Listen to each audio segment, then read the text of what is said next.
Z večjo zastopanostjo žensk na vodilnih delovnih mestih in prepoznavnostjo uspešnih žensk kot impresivnih vzornic se poraja vtis, da so ženske pridobile resnično enakost, vendar v realnosti temu ni tako.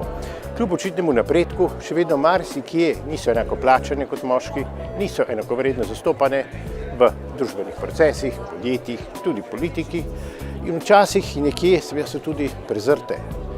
Želim si, da bi vsi razumeli pomen položaja žensk v družbi kot popolnoma enakopravnega člena, ker krepitev vloge žensk je edini način za zagotovitev, da lahko uresničijo svoje potenciale na vseh področjih.